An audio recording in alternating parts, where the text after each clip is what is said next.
The sound of shattering glass still echoed in Grace Owens's mind 3 days later, as she sat in the cramped safe house, staring at the beige walls that had become her entire world. She had witnessed something she should never have seen, something that turned her quiet life as a museum curator upside down, and put a target on her back so large that even the FBI seemed genuinely worried about keeping her alive.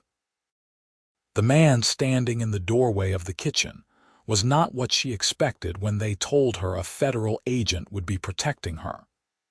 Agent Alexander Irving looked like he had walked off the cover of a business magazine rather than out of some government training facility. Tall, broad-shouldered, with dark hair that was just slightly too long to be regulation and eyes that seemed to catalog everything in a room within seconds.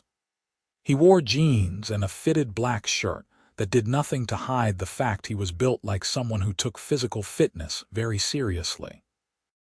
"You need to eat something," he said, his voice carrying that particular brand of authority that suggested he was used to being obeyed. "You barely touched breakfast." Grace looked down at her hands, realizing she had been twisting her fingers together anxiously for the past hour. "I'm not hungry." "That's the third time you have said that today. Your body does not care about your stress levels. It still needs fuel." He walked into the small living room where she sat on the worn couch, carrying a sandwich he had apparently made while she was lost in thought. "Eat." She wanted to argue, but something about the way he looked at her made the protest die in her throat. Not intimidation exactly, but concern wrapped in firmness. She took the sandwich. "Thank you," she murmured. He nodded once and settled into the chair across from her, his posture relaxed, but alert.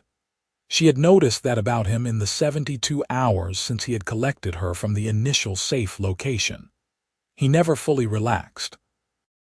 Even when he seemed at ease, there was a coiled readiness to him, like a predator always aware of its surroundings. "How long have you been doing this?" Grace asked, taking a small bite of the sandwich. "Turkey and cheese, simple but good, protective details. About 8 years." "That's a long time to be watching over frightened people." Something flickered across his face, an expression too quick to read. "It's a long time to see what happens when people are not protected well enough. I prefer successful outcomes." Grace studied him, really looked at him for the first time since this nightmare began. He had to be in his early 30s, and there was something in the way he carried himself that spoke of discipline and means. The watch on his wrist was not standard government issue, she was certain of that. It was a Patek Philippe, the kind of timepiece that cost more than most people's cars. "Why are you really doing this?" she asked quietly. "You do not seem like the typical federal agent." Alexander's jaw tightened almost imperceptibly. "What makes you say that?" "Your watch costs about $60,000. Your shoes are Italian leather, custom-made if I'm not mistaken. And you have the posture of someone who grew up with boarding schools and country clubs, not government housing." He was silent for a long moment, and Grace thought maybe she had overstepped, that he would shut down or deflect. Instead, he leaned back in his chair and regarded her with something that might have been respect. "You're observant. That's good. It will keep you alive." He paused, seeming to decide something. "My family has money, a lot of it. I could have gone into the family business, sat in boardrooms and collected dividends. That life felt empty. This work matters. But you still have the money." "Yes, I still have the money. I donate most of my salary. Keep the rest for necessities." He gestured around the safe house. "This place is actually one of mine. The bureau uses it, but I own it." Grace blinked. "You own safe houses, 3 of them, in different cities." It seemed practical. He stood up, moving to the window to check the street below through the gap in the curtains. "Eat your sandwich, Grace. We have a long few weeks ahead of us until the trial." She did as he asked, her mind churning with this new information. Alexander Irving was not just an agent. He was wealthy enough to own multiple properties. He simply loaned out for protective custody. What kind of family wealth was that? And more importantly, why did a man with that kind of money choose to put his life on the line for strangers? The days began to blur together in the safe house. Alexander maintained a professional distance most of the time, but Grace found herself noticing the small kindnesses.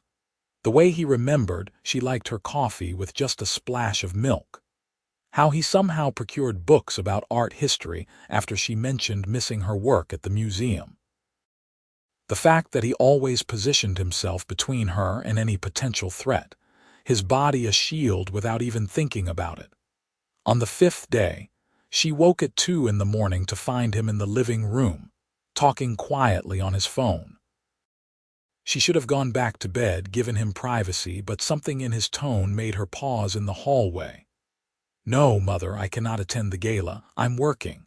"Yes, I know it's important for the foundation. Send my apologies to the board." A pause. "The merger is not my concern anymore. I left the company, remember. That's all Alexander Jr.'s domain now." Another pause, longer this time. "I chose a different path. We have been over this." Grace retreated silently to her room, processing what she had heard. Alexander Jr., which meant the man protecting her was Alexander Sr., or perhaps Alexander II. A family with enough wealth to have foundations and galas and mergers. She was starting to understand the scope of what he had walked away from. The next morning, she found him making breakfast, the phone call apparently forgotten or at least compartmentalized. He looked tired, faint shadows under his eyes, suggesting he had not slept after the conversation with his mother.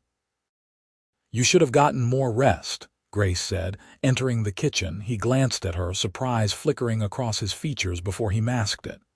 "I sleep enough. Coffee, please." She watched him pour 2 cups with practiced efficiency. "I'm sorry about your gala." His hand stilled for just a moment before he continued. "You were listening." "I did not mean to. I woke up and heard you talking. For what it's worth, I think what you are doing is more important than any fundraiser." Alexander handed her the coffee, his fingers brushing hers briefly. The contact was electric, unexpected, and from the way his eyes widened slightly, she knew he felt it too. "Thank you," he said quietly. "Not many people understand that choice." "Your family does not approve." He leaned against the counter, cradling his own cup. "My father built a tech empire from nothing. Software solutions for financial institutions. By the time he died, Irving Technologies was worth billions.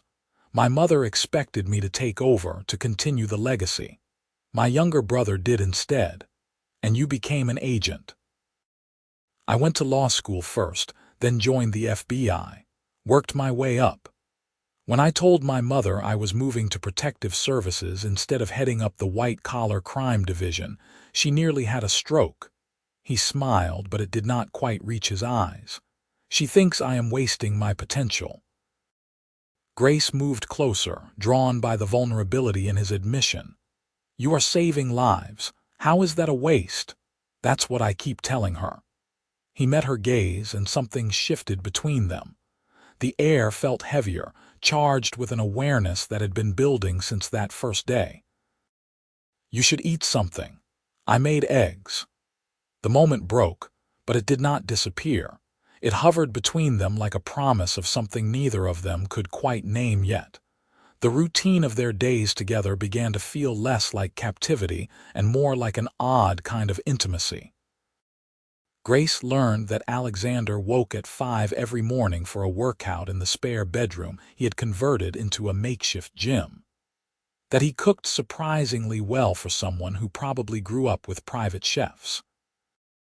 That he had a dry sense of humor that emerged when he felt comfortable, usually late at night when they sat together in the living room, talking about everything except the trial looming ahead. She told him about her work, about the Renaissance paintings she specialized in and the quiet satisfaction of preserving history, about growing up in a small town in Oregon with parents who taught high school and encouraged her love of art, about the boyfriend who left when her career required moving across the country, teaching her that some people were only meant for certain chapters of your life. He listened with an intensity that made her feel like every word mattered, like she was the most fascinating person he had ever met. It was intoxicating and terrifying in equal measure. On the 10th day, everything changed. Grace was reading in the living room when Alexander's phone buzzed. She watched his expression harden as he read the message, his jaw clenching in a way she had learned meant trouble. "What is it?" "They found a leak. Someone in the prosecutor's office has been feeding information about witness locations." He was already moving, grabbing the go bag they kept packed for emergencies. "We need to leave, now." Fear spiked through her chest. "They know where I am. I am not taking that chance." "Get your things." 2 minutes. Grace scrambled to her room, shoving the few belongings she had into a small bag. Her hands shook as she changed into jeans and running shoes. When she emerged, Alexander was by the door, gun drawn, his entire demeanor transformed from the man who made her coffee to someone dangerous and capable. "Stay behind me. Do exactly what I say when I say it. Understand?" She nodded, her throat too tight for words. They moved through the house quickly, Alexander checking each corner before allowing her to follow. He led her to the garage where a sleek black SUV waited, not the standard government sedan she expected. "Get in." "Back seat, down on the floor." Grace obeyed, curling herself into the footwell as Alexander started the engine. The garage door opened, and they were moving, fast enough that she could feel every turn. "Talk to me," she said, needing to hear his voice, needing the reassurance that they were okay. "We are heading to a secondary location, somewhere off the books. Nobody knows about it except me."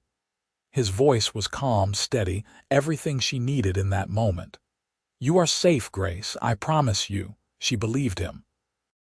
Despite the fear coursing through her veins, despite the fact that someone was hunting her, she believed that Alexander Irving would keep that promise or die trying. They drove for over an hour, the city giving way to suburbs, and then to winding roads through forested hills. When they finally stopped, it was in front of a stunning modern house that seemed to grow out of the hillside itself. All glass and natural wood with views that probably stretched for miles. "This is your house," Grace said as they entered through a garage that held 2 more cars, both expensive enough to make her nervous about what this all meant. "This is my house," Alexander confirmed. "Nobody from the Bureau knows about it. I bought it under a shell corporation. We will be safe here while I figure out who leaked the information and how compromised the operation is." The interior was beautiful in an understated way, clean lines and comfortable furniture that managed to be both modern and welcoming. Floor-to-ceiling windows looked out over a valley, the late afternoon sun painting everything in gold. "Alexander, this is." Grace turned to find him watching her, and the intensity in his gaze stole her breath. "I should have brought you here from the beginning," he said quietly. "I thought following protocol was safer. I was wrong. You could not have known. It's my job to know, to anticipate." He set his gun down on the kitchen counter, running a hand through his hair in frustration. "I will not let anything happen to you, Grace, whatever it takes." She moved toward him without thinking, drawn by the fierce protectiveness in his voice, by the way he looked at her like she was precious, worth protecting at any cost. When she reached him, she placed her hand on his chest, feeling his heart beating strong and fast under her palm. "I trust you," she whispered. His hand came up to cover hers, his thumb brushing across her knuckles. "You should not. Trust gets people killed in my line of work." Then it's a good thing I am terrible at following advice." Alexander laughed, the sound startled and genuine, and then his other hand was cupping her face, his thumb tracing the line of her cheekbone. "Grace." Whatever he was going to say was lost as she rose on her toes and kissed him. It was not gentle or tentative. It was fierce and desperate, all the tension of the past 10 days pouring into the connection of their lips. He made a sound low in his throat and pulled her closer, his arms wrapping around her like he could shield her from the entire world through sheer force of will. When they finally broke apart, both breathing hard, Grace saw her own surprise reflected in his eyes. "That was not professional," he said, his voice rough. "No, it really was not. I am supposed to be protecting you, not what? Not feeling something real. Because I think we both know this has been building since the first day."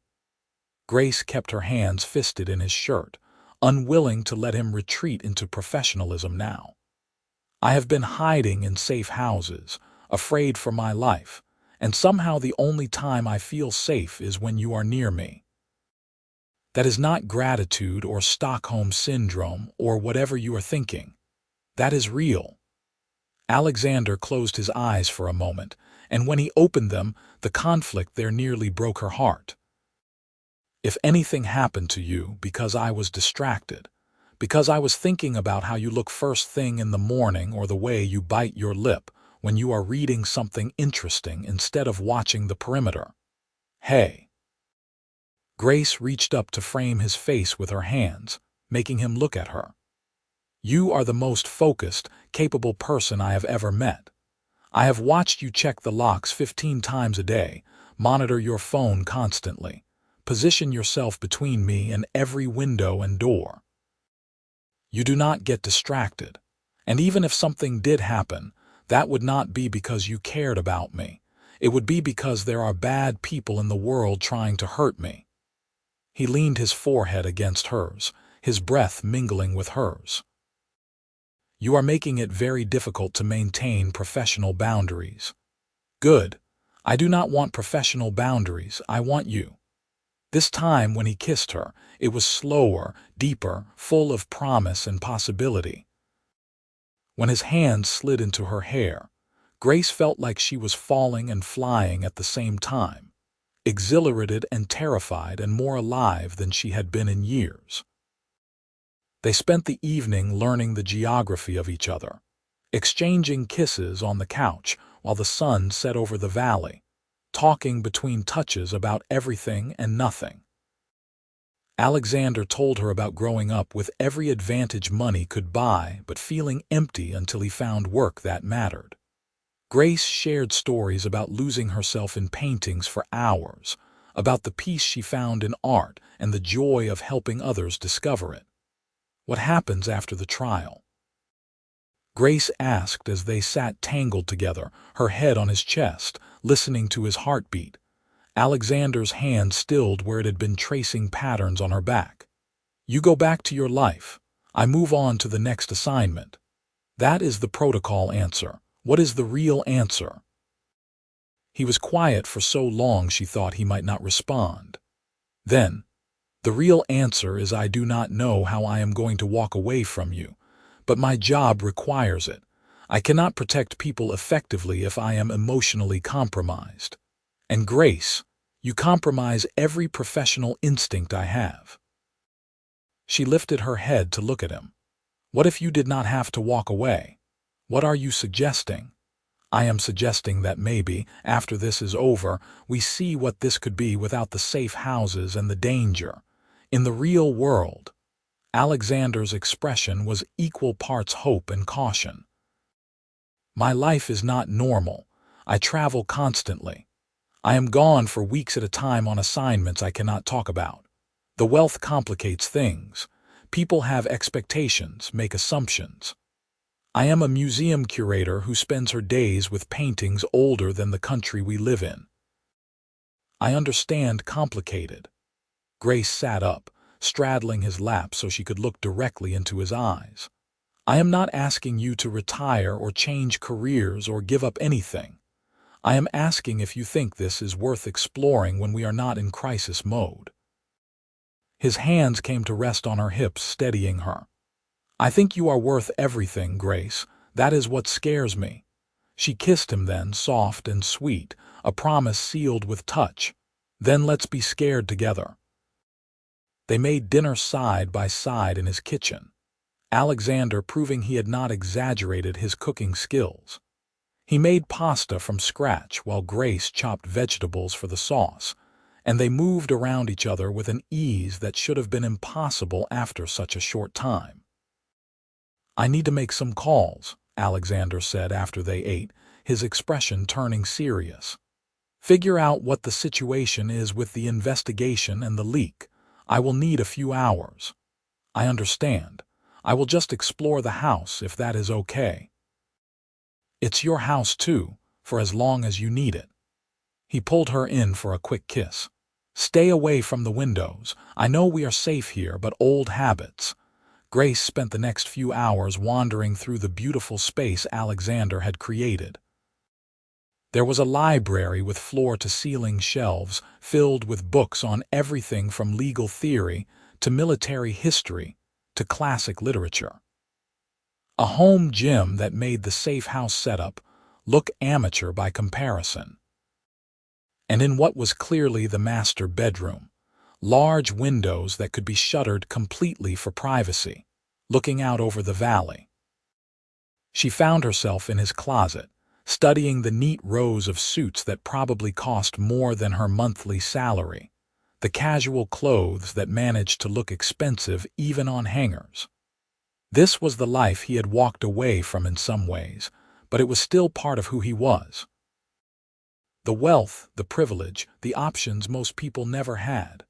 Finding anything interesting, Grace turned to find Alexander leaning in the doorway, his expression unreadable. "Just trying to understand you better. This house, your clothes, the cars in the garage. You said you donate most of your salary, but you live like this." He entered the room, moving to stand beside her. "The money from my father's estate and my trust fund could support 10 lifetimes of luxury. I am not going to pretend I live like a monk.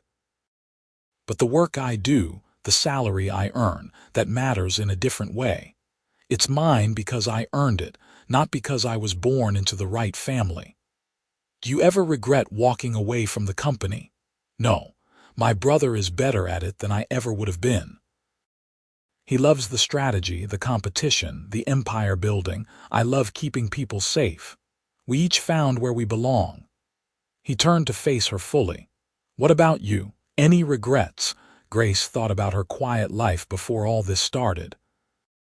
The routine of the museum, the careful scholarship, the safe distance from risk and chaos. "I thought I was happy. I thought I had built a good life, but I think maybe I was just hiding, from loss, from pain, from the possibility of something big and terrifying and real. And now I am still terrified, but I am alive in a way I have not been in years. Even with people trying to kill me, even with my entire life disrupted, I feel more present than I have since I was a child." She reached for his hand, lacing their fingers together. "You did that. You and this impossible situation." Alexander pulled her close, wrapping her in his arms. "I got an update from my contact at the bureau. They have identified the leak and contained it, but they want to move you to a new official safe house, new detail." Grace's heart sank. "You are being reassigned. They are suggesting it. Apparently someone noticed that I requisitioned this location without full approval. There are questions about my objectivity." "Are they right to question it?" He looked down at her, and the emotion in his eyes made her breath catch. "Absolutely. I stopped being objective about you around day 3 when you argued with me about the nutritional value of breakfast, and I realized I would listen to you lecture me about food for the rest of my life if I could." She laughed, despite the seriousness of the situation. "That is oddly specific. I am oddly specific about you." He cupped her face, his touch gentle. I told them I would bring you back tomorrow. Let them assign someone else to watch over you for the last 2 weeks until the trial. You are giving up the assignment. I am choosing you over the assignment. There is a difference. His thumb brushed her lower lip. I cannot be your protector and your lover, Grace. The conflict of interest is too great. So I am choosing to be the man who wants to take you on actual dates, who wants to meet your friends and introduce you to my family, who wants to see where this goes without guns and safe houses and death threats hanging over us. Tears pricked Grace's eyes. That is either the most romantic or most insane thing anyone has ever said to me. Can it be both? She pulled him down into a kiss that was full of gratitude and desire and something deeper, something that felt dangerously close to love, even though she knew it was too soon to call it that. They made love that night in his bed, the world narrowing to touch and breath and whispered confessions. Alexander was reverent with her, taking his time like he wanted to memorize every moment, every response. When Grace fell asleep in his arms hours later, she felt safer than she had since this entire nightmare began. The next morning brought reality crashing back.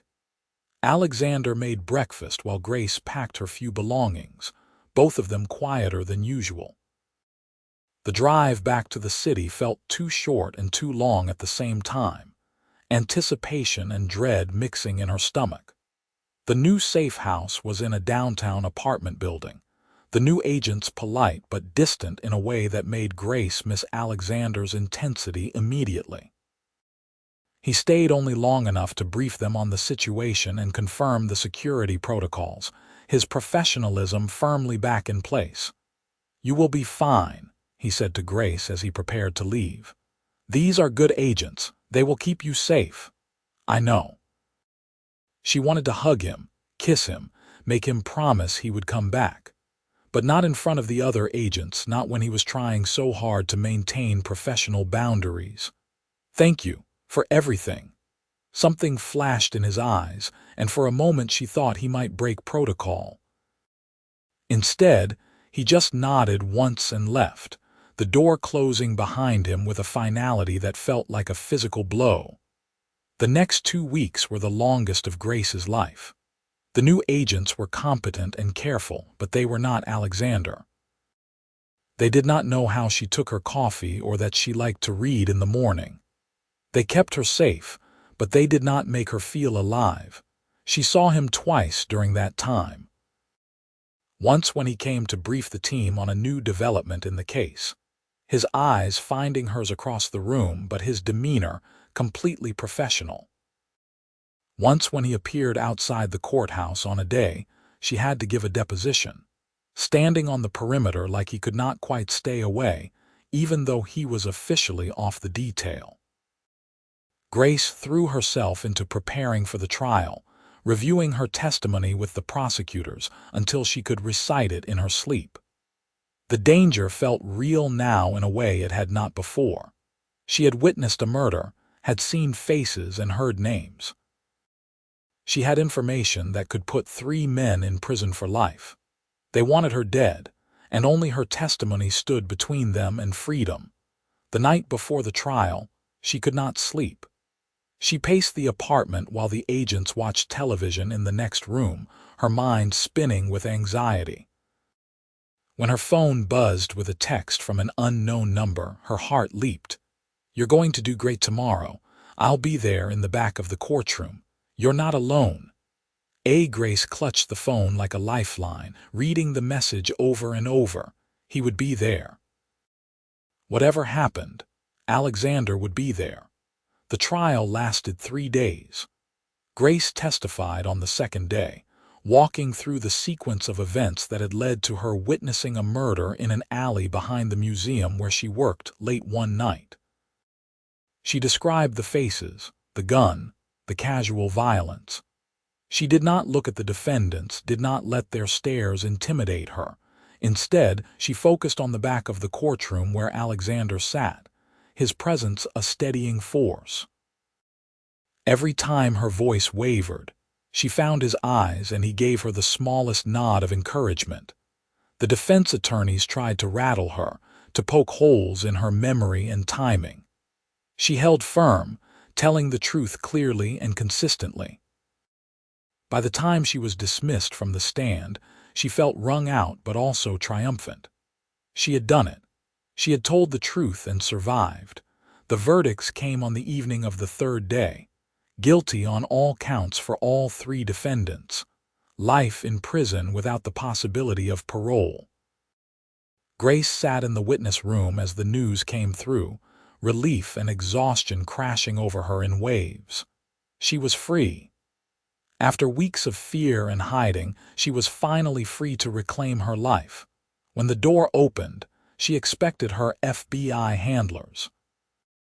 Instead, Alexander filled the doorway, still wearing the suit he had worn to watch the trial, his expression intense. "You did it," he said quietly. Grace launched herself at him, not caring about protocol or professionalism anymore. His arms came around her immediately, lifting her off her feet as he held her close. "It is over," she said against his neck. "It is really over. It is over." He set her down but did not let go, framing her face with his hands. "Which means I can do this without any ethical violations." He kissed her right there in the courthouse, deep and possessive, claiming her in a way that made her knees weak. When they finally broke apart, both breathing hard, Grace saw several of the prosecutors and agents watching with amused expressions. "I should probably be embarrassed about that," Alexander said, not looking away from her. "I am definitely not embarrassed about that," he laughed, the sound full of relief and joy. "Come on, let me take you home. Your real home, not a safe house." Grace's apartment felt strange after so long away, like a life that belonged to someone else. But with Alexander there, helping her check that everything was secure, it started to feel real again. "Stay," she said when he seemed ready to leave. "Please. I know I am safe now, but I do not want to be alone tonight." Alexander did not need to be asked twice. They ordered takeout and ate sitting on her floor because it felt more grounded than the couch, more real. Grace told him about her plans to return to work, to throw herself back into the museum projects she had been pulled away from. He told her about the new assignment he was starting in a week, protecting a judge who had received death threats. "How long will you be gone?" Grace asked, trying to keep the disappointment out of her voice. 2 weeks, maybe 3, but Grace. He set down his food and took her hands. "I meant what I said. I want to see where this goes." "That means me being gone sometimes, you being focused on your career, us figuring out how to build something real in the middle of complicated lives. I want that too, all of it, even the parts where I have to cancel plans because of an emergency. Where I cannot tell you where I am or what I am doing." Grace thought about it honestly. "It will not be easy, but nothing worth having ever is. You save lives, Alexander. I would never ask you to give that up. And you preserve history, help people connect with beauty and meaning. I would never ask you to give that up either." He pulled her into his lap, wrapping her in his warmth. "So we figure it out, together." They spent that night tangled together in her bed, making love and making plans in equal measure. In the morning, Alexander made breakfast in her tiny kitchen while Grace watched, thinking about how quickly someone could become essential to your life. The next weeks and months were an exercise in patience and trust. Alexander went on his assignment, calling when he could, texting random thoughts and observations that made Grace smile at odd hours.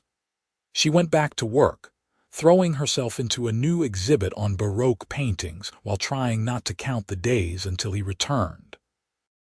When he came back, they fell into a rhythm.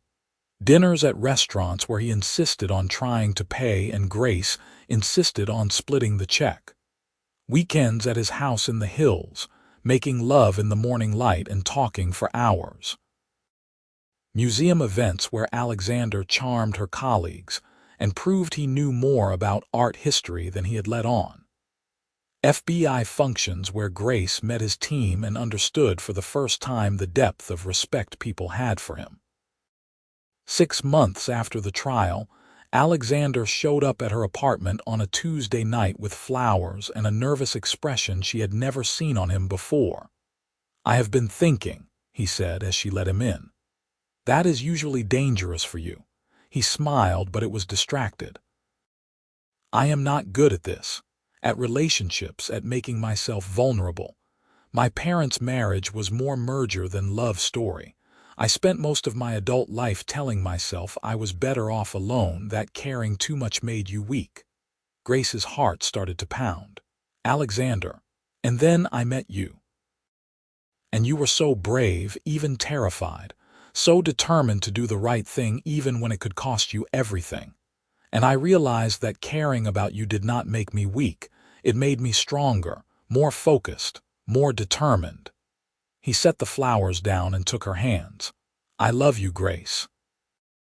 I am in love with you, the kind where I want to come home to you every night I can, where I want to bring you coffee in the morning and listen to you talk about paintings and know that whatever chaos my job brings, you are my constant."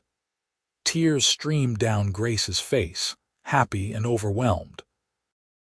"I love you too.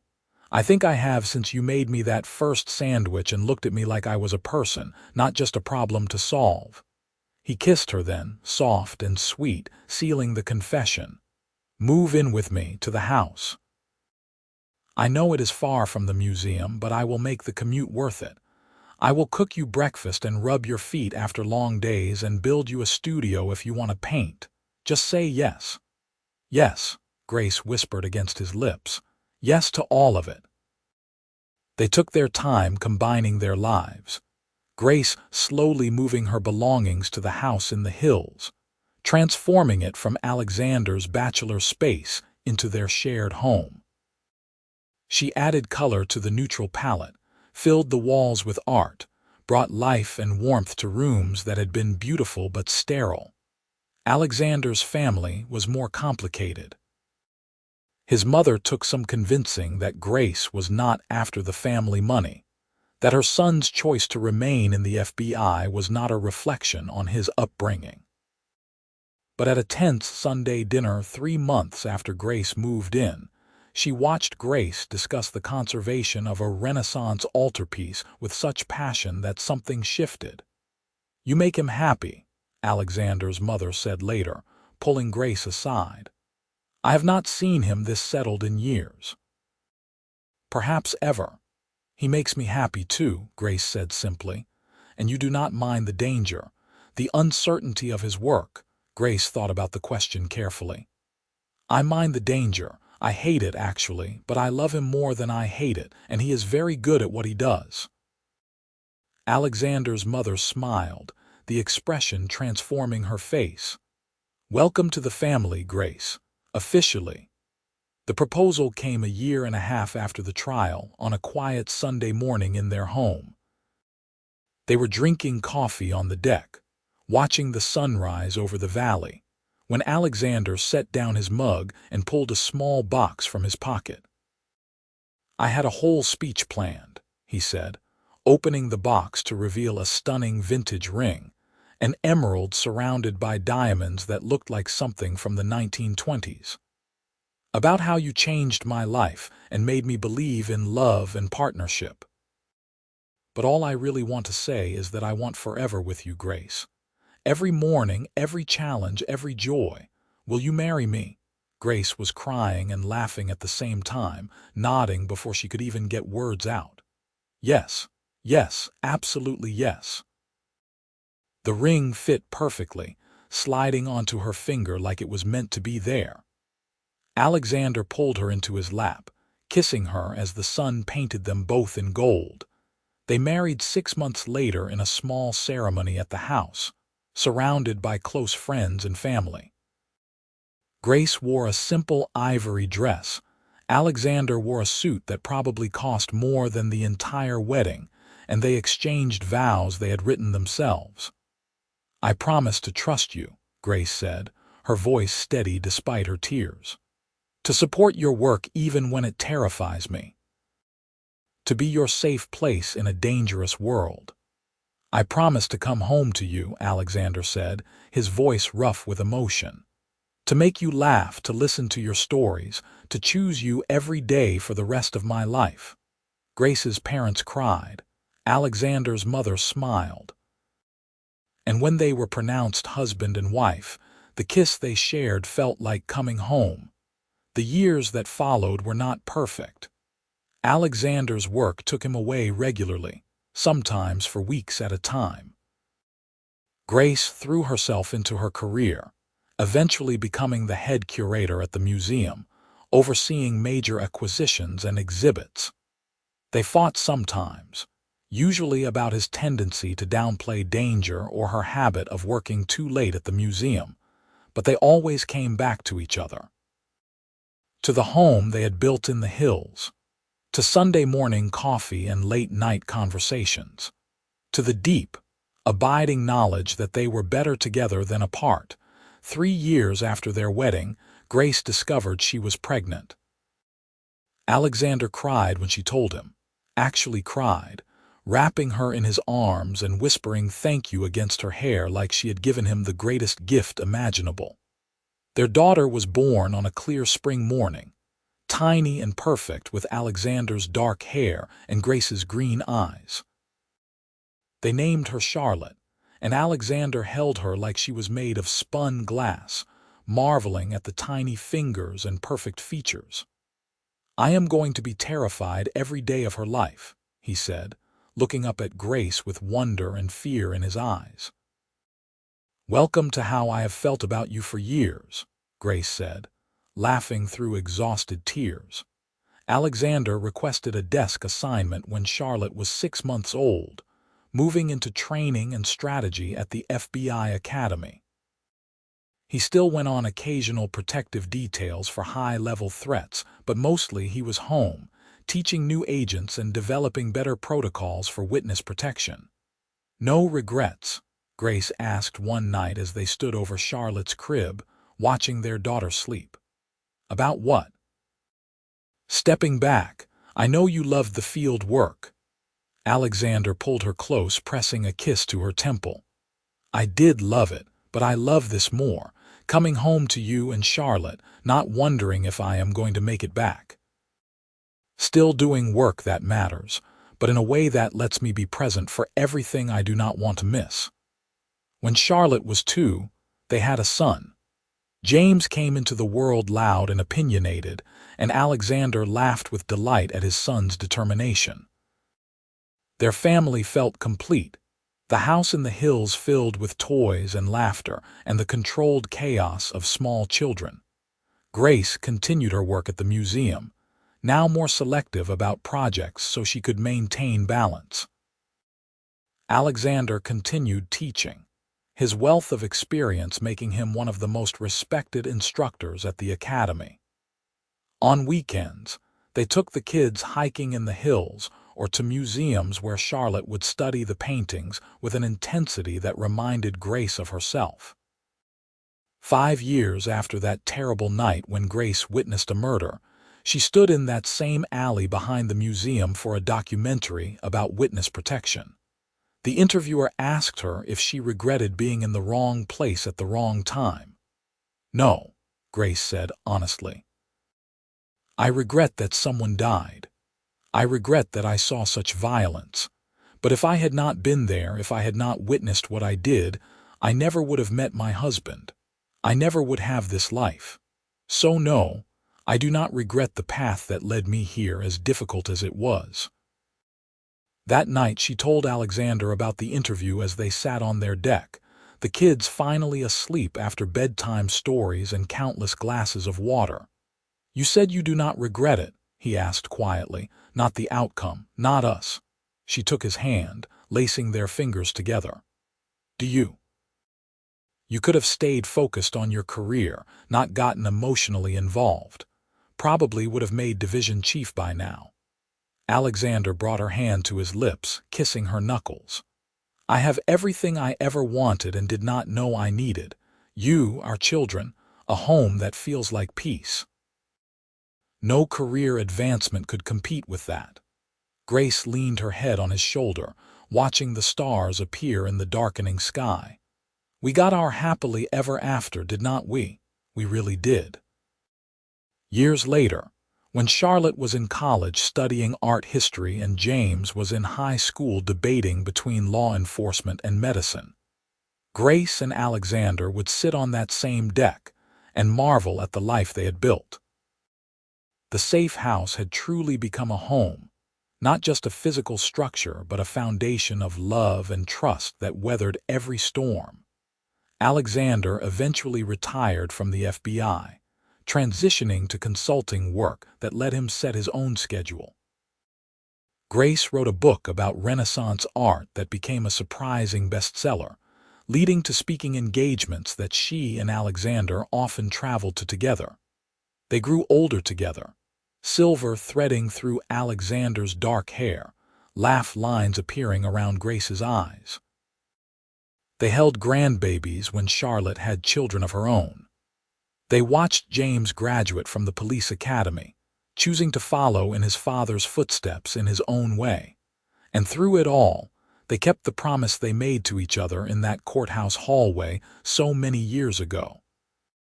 To choose each other every day, regardless of the complications and challenges. To build a life that honored both their ambitions and their love. On their 25th wedding anniversary, Alexander took Grace back to the safe house where they first kissed, which he still owned and occasionally loaned to the bureau. They stood in the living room where everything had changed, and he pulled her close. "I would do it all again," he said softly. "Every moment, every fear, every complication. For you, for us, I would do it all again." Grace kissed him, the contact as electric as it had been that first time. "Good, because I am not done with you yet, Alexander Irving. We have at least another 25 years of adventures ahead of us." He laughed and swept her into his arms, carrying her toward the bedroom despite her laughing protests about his back. And as they rediscovered each other in the place where their love story truly began, Grace thought about the strange path that had led her here. How terror and danger had somehow transformed into safety and love. How the agent assigned to protect her identity had instead helped her discover who she truly was. The safe house had become home. The millionaire agent had become her husband, her partner, her love. And the witness who had been running for her life had found something worth living for in the most unexpected way. Their story was not the one either of them had imagined. It was better. Messier and more complicated, full of compromises and adjustments, but ultimately more real and more rewarding than any fairy tale. They had chosen each other across impossible circumstances, and then kept choosing each other, day after day, year after year. As Grace fell asleep in Alexander's arms that night, the same way she had countless nights before and would countless nights to come, she smiled.